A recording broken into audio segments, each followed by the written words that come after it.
Divine order at work in manifestation and in action. Oh, well, thank you. Thank you, everybody, for coming out and being here. There's so many other places and things you could be doing on a Sunday morning. So, there were so many things and references that were coming to me when I was contemplating this talk.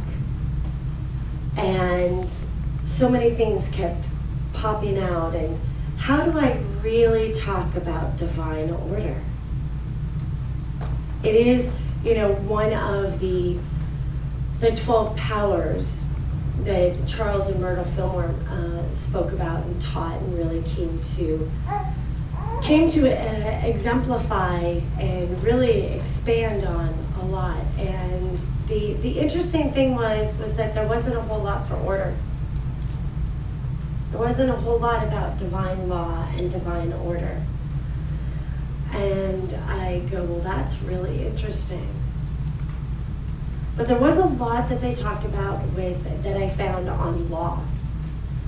And one of the stories that kept coming up for me, and also in the writing, in a lot that I was reading, was Jesus and the Pharisees, and his whole kind of play on earth when he was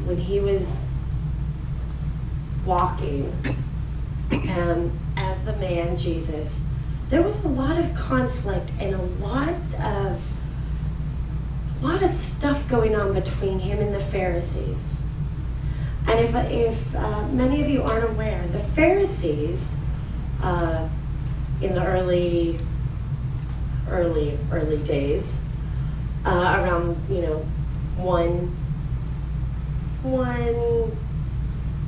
BC, I'm going to say, they were basically the lawmakers within Judaism. They were the ones that held Judaic law. And they were the ones that were in charge of saying when people were breaking Judaic law. And they were the maintainers of it. And they were, this is against the law. You can't do this. You can't eat this because as it's written in the law, 3,000 years before that, and their interpretation of what was and what wasn't okay for Jews to do. And what Jesus came in conflict with, and what Jesus had a lot to say about, was their behavior and their strict adherence to this physical law, the law of not working on the Sabbath. And this was one of the bigger things that Jesus and the Pharisees had a lot of problems with, was all the things that Jesus and the disciples did on the Sabbath. And one of the things that they kind of came after him about was, as Jesus and the disciples were walking, I believe it was Bartholomew, they were walking and he picked some wheat. He just walked by and grabbed some wheat. If you're walking through a field and you run your hand across some plants. Well, he actually picked wheat. And they said that this was this was working on the Sabbath. Because he picked wheat. Brushed his hand and picked some wheat. Working on the Sabbath. Wow. Wow. So you can see how Jesus would have some things to say about this. And he had a lot, he had a lot to say, because after calling all the disciples to him, which was after his 40 days of meditation and being tempted by the devil in unity. You know, the devil and Satan is not a being, but it's our ego. And so after he went through those 40 days, he called the disciples and he called them in an order. And each one of those are represented through a power, which is where Charles and Myrtle get the 12 powers, which is very similar to as well in Buddhism. Chinese Buddhism, after the Buddha sat 40 days under the Bodhi tree, animals started coming to him. And they all came in an order. And each one of those animals is given attributes and characteristics. Well, in how we manifest those orders and those attributes in our physical world, in our physical sense beings, as we attain and improve our spiritual consciousness, there is laws. And what Jesus was trying to say to the Pharisees while he was here was, it is not the law of the senses that is the most important. Because whether or not one works on the Sabbath, whether or not one eats a certain dish or does or wears a certain clothing, that is important. Because when we're bound by those sense physical laws, worried about what we're wearing and what we're doing and when we're doing it and what time of day, and is this really work? Is that not work? Is it this day that it's okay to do this?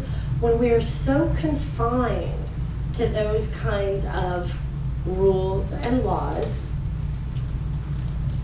we forget that there's really only one law that is always at work, always going on, and always happening. And it's the divine law of creation. And that divine law of creation is, as we as humans get to be co-creators with God, through that is thoughts held in mind create after their kind. Divine mind gives us divine ideas, and through those divine ideas we get to act out and create. But if we are so trapped and so concerned that this law, that law, this sense of law, because there's that differentiation between senses and the sense person and our spiritual person, the divinity, that sense consciousness, which is what the spiritual consciousness, the I am, is trying to overcome and come back from and be the stronger one in on a daily basis. We get to practice, but I know with me, sometimes I get to practice more times a day than others in remembering that's not in divine order. That's my ego. This is that part of me that wants to be separate and not be part of all that is. Create a little bit of chaos, create some tension, fighting to get ahead, get there quicker, trying to make situations fit to how I want them.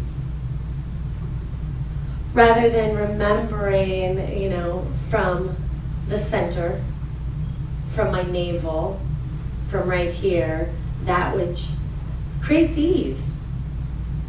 That when I'm remembering that there is a divine order to everything, and I may not know exactly what that is, but when I'm in the flow, when I'm working with it, and not coming from up here as to, I know this, don't they know, but from here in that sense of, okay, I'm going to be in the flow with things.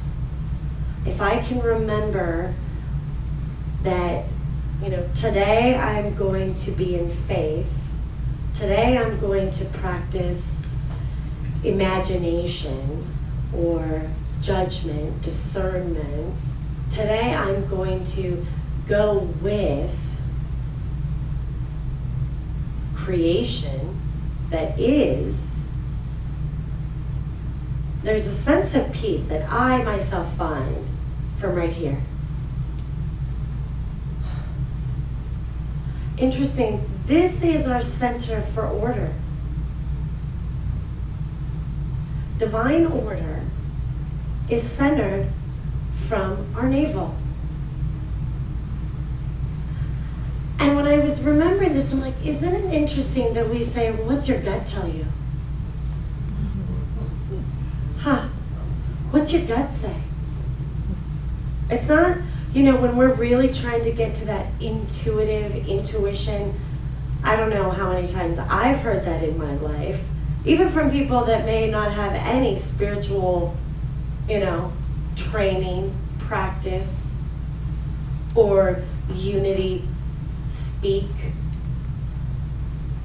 When we're in that state of confusion, when we're in that state of chaos about a decision, about what to do, what to wear, what job to take, what color do we do that, right, our friends? What's the most common thing we say or we hear? What's your gut tell you? What's your gut say? And isn't it funny? I mean, for me, I find that whenever I hear that, I'm like, oh, center. I mean, I just know and have known. Go to my center. Focus. Let it be. Let it go.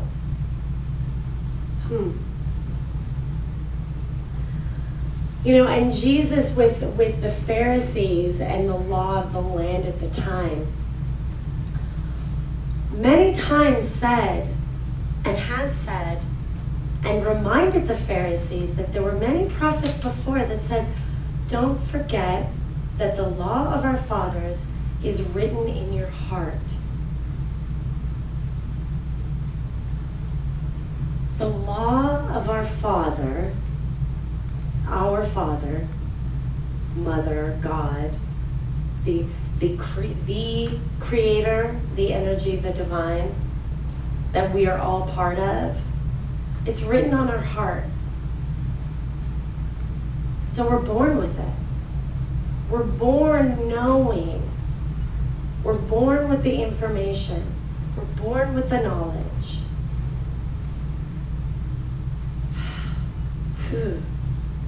So we all have it. We all have it. Whether you know it or not, whether you remember it or not, it's all there. It's all there. So what is it? What is it? I have no idea. I'm not going to come up here and tell you I have all the answers, that there's one thing. But what it is, I can tell you what it's not.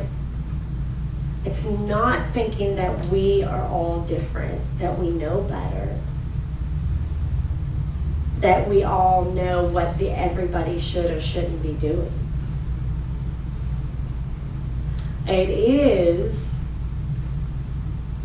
part, not all of it, but part of it is that, there's one God. It's all good. We're part of that. We create with that. And when we pray and meditate, we can get to that and remember it and work and live and operate from our center. And that mental, chaotic conundrum of, what do I do now? How do I go about this? Why are they doing this? goes away and is dispelled.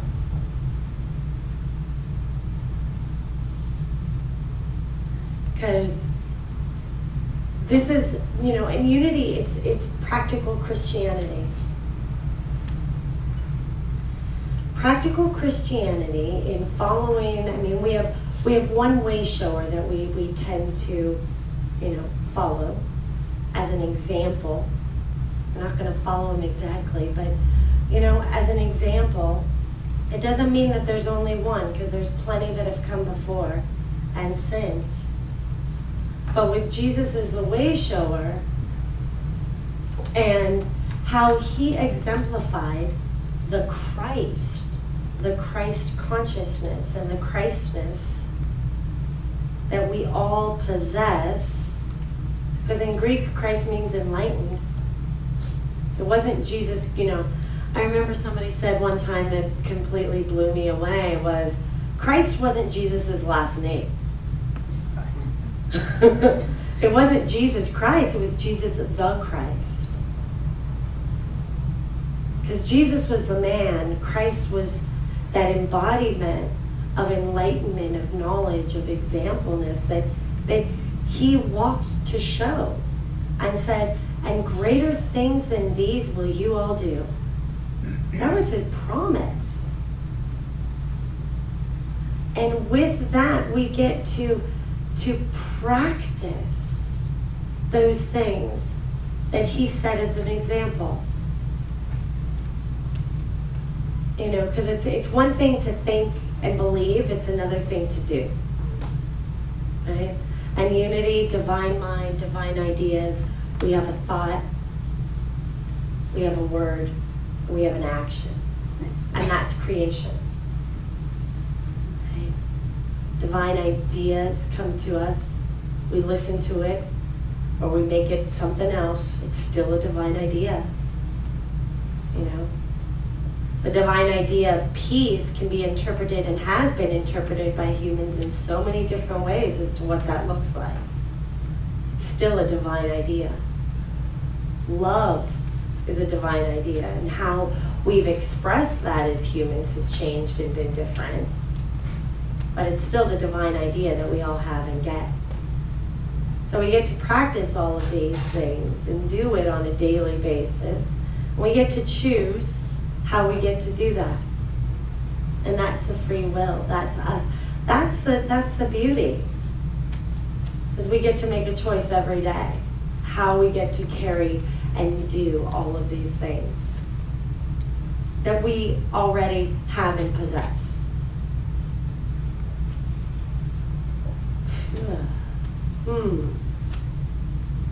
Settle with that for a minute.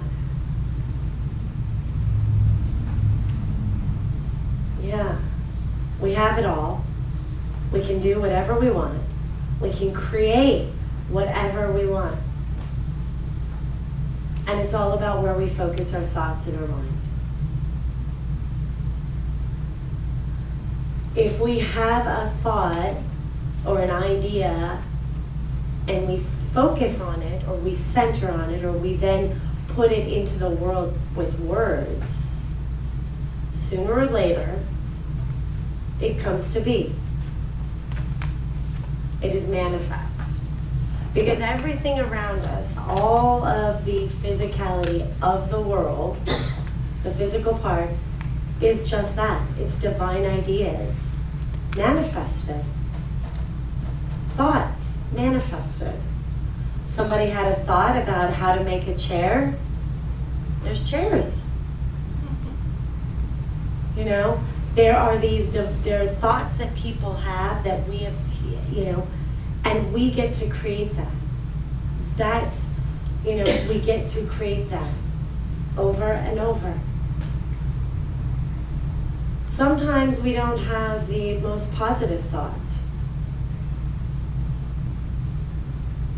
And so by practicing through prayer and meditation, we get to change. We get to deny that which doesn't work for us and affirm the truths. Deny that my negative thinking about people is not useful for me. And I get to affirm that every person has their path and is divine and whole and perfect in every way. And all is good. Sometimes I have to deny and affirm a few times a day the same thing or different things. But that switching, that changing, that shifting from the sense consciousness, and that sense consciousness just limits us to this body, to this physicality. And that shifting our spiritual consciousness beyond that, so that where two or more of us are gathered, we can really make change and really create bigger and better things for this world, for this planet.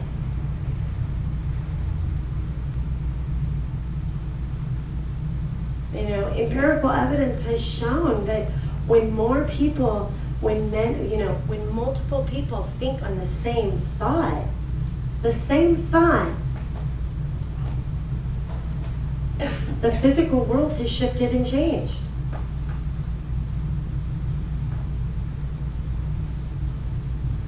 So if we're all running around thinking the same thought, guess what we're all going to see? That same thought. Whether it's in ourselves, whether it's in our partner, whether it's in our neighbor, whether it's in the person in the car in front of us, you know, we're going to see that, because that's the truth. You know, that's what is and what happens.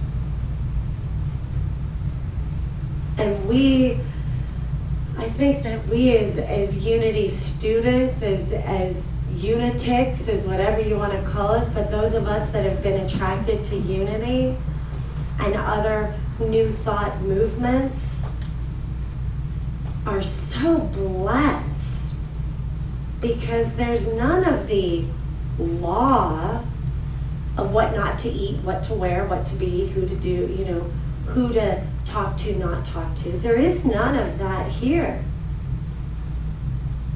You know, there isn't any of the pretense, the what you have to do. If you do this, if you give this much money, if you do this much volunteer work, there's none of that here. Because it's really, for me, clean, simple, and basic. Deny, affirm, pray, take action. And see what happens.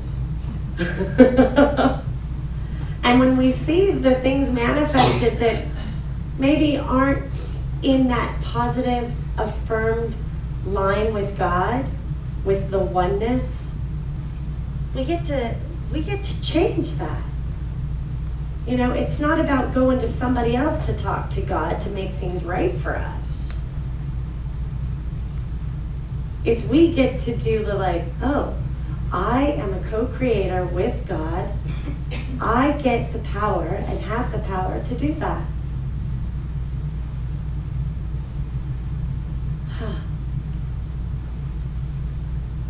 And we have other people with us that get to remind us. Remember who you and what you are. Remember what you get to do, what you have the ability to do. And when we are in line with that, and when we get to do that, there's joy, and there's freedom, and there's peace, and there's grace, and there's ease in our lives. Because I know each one of you have a day or many days or time when things just fell in line. They just happened so smoothly, so easily, so like, you know, you got up and this and that, and the day just went, and you're like, wow, that was amazing. And then you wake up the next day and it seems so chaotic. Like, wait a minute, how did that happen? Everything was so smooth yesterday, right? Because we changed. Because maybe it was that one thought. For me, sometimes it's just that one thought I have while I'm getting ready before I go out. It's like, oh God, not this again. Boom. Boom. And what did I create? That again. Right? Right? And then I get to take up my lunch and go, you know what? Let's have a shift. And it gets to shift. And it gets to change. And there we are, and that's it. You know, that is divine law, divine order at work. Whether we know it or not, it's happening. We get to make the choice as to how we participate in that flow and how we get to use that power, how we get to use all of those gifts and attributes that we all have that are written in our heart.